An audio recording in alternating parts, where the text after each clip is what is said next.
দেখেন না কি দিতাছি? আরে কোন কি লেগে দিতাছেন? কি দিতাছে? আরে এটা বিষ দিতাছি। গাছের মধ্যে যে বেগুন গাছের মধ্যে যে পোকাগুলো আছে, এই বিষ খেয়ে সব পোকা মরে যাবো। তাহলে আবার একটু দিন আমি খাই মরে যাবো। আরে কি শুরু করছে? আরে বিষ খেলে মানুষ বাঁচবে না, পোকা মাকড় বাঁচে না, মানুষ আরে আমি বাসা লাগি না, আমি খাই মরবো। আরে হ্যালো, এই বেটা আমার তো আমার মা হয়েছে নাকি? আশ্চর্য মহিলা তো। আরে আমি শুরু করলাম গাছে এসে তো বাচ্চা কি আছে?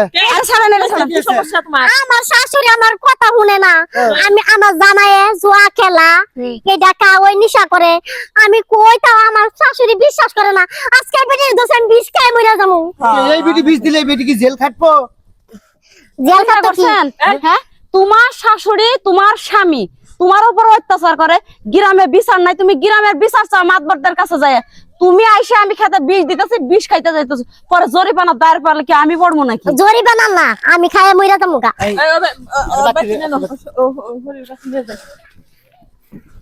ওরে মনে করে যে তালাক দেওয়ার ব্যবস্থা কর, ওর মতন পোলার বউ আমার দরকার নাই।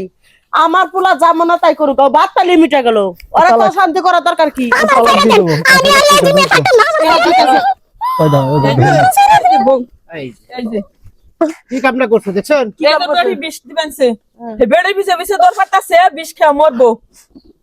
খাওয়াবেন খাওয়াবেন বিষ আমার মনটাই চাইতেছে বিষ আপনাদের খাওয়াইতে, বুঝেন নাই? এই পরের বাড়ির মেয়েরা একটা সংসারে কি লেগে আসে? ভাত কাপড় স্বামীর সংসার এগুলো করার লেগে আসে না? আসে কিনা আমার কথা উত্তর দেন না কিসের লেগে? আমি একটা মহিলা মানুষ হয়ে আমি যদি আমার স্বামীর কাঁধে কাঁধ মিলিয়ে যদি সংসারের সব দায়িত্ব নিয়ে যদি কাজ করতে পারি, তাহলে আপনি যে সারাদিন জুয়া খেলেন, নেশা করেন, বউরে অত্যাচার করেন, আপনার মাও আপনার বউরে দেখতে পারেন, এগুলো কি? চুপ করা, কিসে দেখতে পারি না?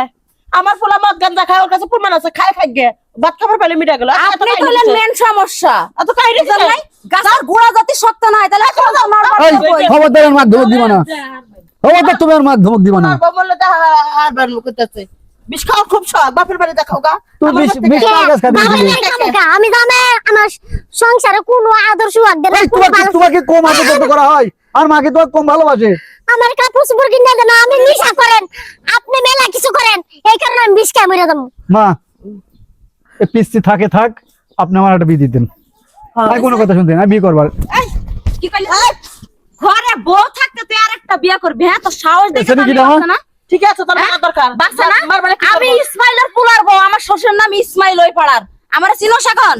হ্যাঁ, হারামজাদা ছেড়া, তোর নামে অনেক রিপোর্ট শুনছি যে মুনমুন খালার একটা পোলা আছে এরকম নেশাখোর।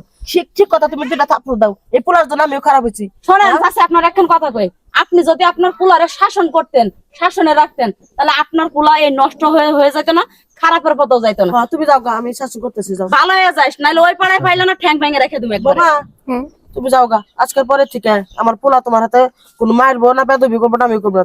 যাও কাম করো গা, যাও বাচ্চা হোগা, বাচ্চা হোগা। খারাপ দাদা যদি বিষ খাই মরে, তুইও জেল খাটবি, আমিও জেল খাটবো। মা আমি কি করি, রাত্রি গলা টিউন্ডি মারি ফেলা দাও। পোলা টিভিতে মারলে তো টেরি পাবো, এলাকার মানুষ যাই নিয়ে গেছে, আমাকে যন্ত্রণায় বিষ খাবে করছে, তাহলে তুইও ফাঁসবো, আমিও ফাঁসবো।